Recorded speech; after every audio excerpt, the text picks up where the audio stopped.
ഇപ്പൊ നിങ്ങളുടെ ഒരു വീഡിയോ വരാണെങ്കിൽ അല്ലെങ്കിൽ നിങ്ങളുടെ ഒരു എന്തെങ്കിലും ഒരു സംഭവം നിങ്ങളുടെ വരാണെങ്കിൽ അത് അവരുടെ വേൾഡ്, അത് പാരലൽ വേൾഡ്, അതിൽ അവർ എന്ത് വേണമെങ്കിലും കാണിച്ചോട്ടെ എന്നുള്ള സംഭവം ഉണ്ട്. അപ്പൊ ഇപ്പൊ എല്ലാവരും കമന്റ് ചോദിക്കണം, നിങ്ങൾക്ക് നാണാവില്ലേ ഇങ്ങനെയുള്ള ഒരു വേൾഡിൽ അല്ലെങ്കിൽ ഇങ്ങനെ ഒരു സംഭവത്തില്, അതായത് ഇങ്ങനെ മോശപ്പെട്ട് നിൽക്കാൻ. സോഷ്യൽ അങ്ങനെ പറഞ്ഞ സോഷ്യൽ മീഡിയ എന്ന് പറഞ്ഞ നെറ്റ്വർക്കിൽ യൂട്യൂബില് അത്യാവശ്യം കണ്ടന്റ് ചെയ്യുന്ന എല്ലാവർക്കും ഇന്റർവ്യൂ കിട്ടുന്നുണ്ടോ? പറയൂ. അങ്ങനെ അധികം പേര് കിട്ടുന്നില്ല. അറ്റൻഷൻ കിട്ടാത്ത എത്ര യൂട്യൂബേഴ്സ് ഉണ്ട് കേരളത്തില്? ഒരുപാട് പേരുണ്ടാവും. കാരണം ഞാൻ എന്ന് പറഞ്ഞ വ്യക്തി റിവ്യൂ ആണെങ്കിലും ഷോർട്ട് ഫിലിം ആണെങ്കിലും ദിവസേന ഒരുപാട് വിഷയങ്ങളിൽ പെട്ടുപോകുന്നതുകൊണ്ട് നമ്മള് ഇന്റർവ്യൂ അങ്ങോട്ട് ചോദിച്ചു പോയി മേടിക്കുന്നത്. കാരണം നമുക്ക് റീച്ച് അല്ല, നമ്മുടെ ആ കാര്യങ്ങൾ ആൾക്കാരിലേക്ക് പറഞ്ഞ് മനസ്സിലാക്കുക. റീച്ച് ഒരു കണക്കിന് നമുക്ക് ചിലപ്പോൾ കൂടാൻ കുറയാം എന്ന് പറയുന്നത്. നല്ല കണ്ടന്റ് ഇട്ട് കഴിഞ്ഞാൽ നല്ല രീതിയിൽ റീച്ച് കിട്ടും, അല്ലെങ്കിൽ പയ്യനും കൂടുതലും രീതിയിൽ ആൾക്കാർ ഫോക്കസ് ചെയ്താൽ കാണും. താങ്കളുടെ തൊലിക്കെട്ടി എന്തായാലും അപാരാണ്. ഇത്രയും പബ്ലിക് ആയിട്ടുള്ള ഒരു പ്ലാറ്റ്ഫോമിൽ വന്ന് ഡാൻസ് കളിക്കുക അല്ലെങ്കിൽ ഇങ്ങനെ പേക്കൂത്തുകൾ കാണിക്കാന്ന് പറയുന്നത് ഭയങ്കര തൊലിക്കെട്ടിയുള്ള ഒരു മനുഷ്യർക്കാണ് പറ്റുള്ളൂ. അതായത് ഇത്രയും പബ്ലിക്, ഇപ്പൊ നമ്മുടെ വനിതാവിനത്തിൽ അത്രയും ക്രൗഡ് നിൽക്കുമ്പോൾ താങ്കൾക്ക് എങ്ങനെയാണ് അത്രയും കട്ട്സ് വരുന്നത് അങ്ങനെ കാണിക്കാനായിട്ട്? ഇപ്പൊ ഞാൻ കാണിക്കാറില്ലല്ലോ, പണ്ടല്ലേ. പണ്ടായാലും അങ്ങനെയാണല്ലോ താങ്കൾ വന്നത്. ക്രിസ്റ്റഫറിലുള്ള ഒരു സംഭവം ഡാൻസ്, ക്രിസ്റ്റഫർ മമ്മൂട്ടിയാണ്. അല്ല അതിലല്ലേ താങ്കൾ റിവ്യൂ? അതല്ലേ മറ്റേ ഭയങ്കര പ്രസംഗം പോലത്തെ കൊടുത്തു. ഫസ്റ്റ് റിവ്യൂ താങ്കൾ അതായിരുന്നു. പിന്നെ അതിനുശേഷമാണ് പുള്ളി നിങ്ങൾ ഓരോ ഡാൻസ് കളിച്ചും ഓരോ സംഭവം കളിച്ച് ഇങ്ങനെ കാണിക്കുമ്പോൾ നിങ്ങൾക്ക് അതായത് ഒരുപാട് പേര് ചിരിക്കുന്നുണ്ടാവും. നിങ്ങളുടെ ക്രൗഡിൽ കുറെ പേര് ചിരിക്കുന്നുണ്ടാവും. നിങ്ങൾ ഡാൻസ് കളിക്കുന്ന കാണണം, ഒരുപാട് പേര് ചിരിക്കുന്നുണ്ടാവും, കളിയാക്കുന്നുണ്ടാവും.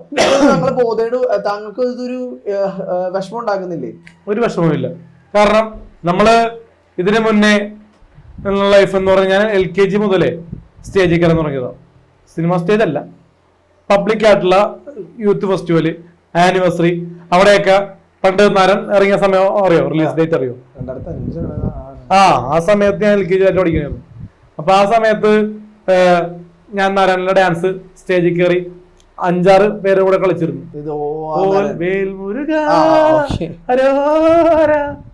ആ സാധനം അപ്പൊ അന്ന് തുടങ്ങി ഒരു ആവേശമായിരുന്നു നമുക്ക്. തൊലിക്കെട്ടി ഇല്ല, 2006 തുടങ്ങിയുള്ള. അത് കഴിഞ്ഞ് അന്ന് തുടങ്ങി കൂവലൊക്കെ ഉണ്ട് കേട്ടോ. അന്നും ഈ കമന്റ് ബോക്സിലേക്കും വരാത്തതുകൊണ്ട് അന്ന് നേരിട്ടുള്ള കൂവല് കളിയാക്കലുമായിരുന്നു. പിന്നീട് ഇതൊക്കെ ഉണ്ട് ആൾക്കാർ ഇപ്പൊ പൊതുവയിലൊക്കെ നിന്നിട്ട് ഡാൻസ് കളിപ്പിക്കുക, പടവടക്കൊക്കെ ഉണ്ടായിരുന്നു പണ്ട്.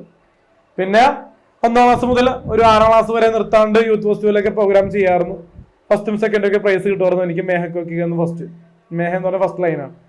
അപ്പോൾ അതിനുശേഷം പിന്നെ ഒരു 7ാം ക്ലാസ് 8ാം ക്ലാസ്സിൽ പഠിച്ച സമയത്ത് പിന്നെ ഇതിൽ ആ സ്കൂളിലൊന്നും വലിയ രീതിയിൽ കല പ്രൊഫസറിച്ചിട്ടില്ല. പക്ഷെ 0 പീരീഡൊക്കെ പറഞ്ഞ പീരീഡൊക്കെ ഉണ്ടായിരുന്നു. പിന്നെ പാട്ടൊക്കെ പാടി തിരക്കിലാണ് പോയി മിമിക്രിയൊക്കെ ചെയ്യുമായിരുന്നു. എന്നാലും ദിലീപേട്ടൻ്റെ സൗണ്ട് എപ്പോഴും ചെയ്യുമായിരുന്നു. ഒന്നും ചെയ്യാം, ഇപ്പൊ ചെയ്യണ്ട. ഇപ്പൊ ലേറ്റസ്റ്റ് ആയിട്ട് നമ്മുടെ ഈ ഉദ്ഘാടന വേളയിലൊക്കെ നമ്മുടെ ഈ അവരുടെ സെലിബ്രിറ്റിയുടെ കൂടെ അവരുടെ ഡാൻസ് കൂടാതെ പലൻ ജോസിന്റെ ഡാൻസും അവർ വെക്കുന്നുണ്ട്. അത് താങ്കൾ നിർബന്ധിച്ച് വെപ്പിക്കുന്നതാണോ അതോ അവര് പറഞ്ഞിട്ട് ചെയ്യിക്കണയാണോ? ഞാൻ നിർബന്ധിക്കാറില്ലല്ലോ. കാരണം എനിക്ക് വലിയ എന്താ പറയാ ഉളുപ്പില്ല, പുലിക്കട്ടിയുണ്ട്. പക്ഷെ അത് ആൾക്കാര് ഇപ്പൊ പബ്ലിക് നിർബന്ധിക്കുമ്പോഴേ ഇവര് അവരോട് പറയാം. പബ്ലിക്കിൽ ചില ആൾക്കാർ ബാലൻ ജോസ് പെരേര കൂടെ ഒന്ന് സ്റ്റെപ്പ് കളിപ്പിക്കുമോ, അതിനെന്താ കുഴപ്പമില്ല, ഓക്കെ എന്ന് പറഞ്ഞ് മാനേജ്മെന്റ് കൂടി ഓക്കെ പറഞ്ഞിട്ടാണ് ഡാൻസുകൾ ചെയ്യുന്നത്. ഇങ്ങനെയുള്ള ഉദ്ഘാടന വേളയിലോട്ട് പോകുമ്പോൾ താങ്കൾക്ക് പേയ്മെന്റ് കിട്ടാറുണ്ടോ? ഞാനത് ഫ്രീ ആയിട്ട് ചെയ്യുന്നതല്ലേ. ഫ്രീ ആയിട്ടാണ് ചെയ്യുന്നത്. അതെന്റെ കണ്ടന്റ് അല്ലേ.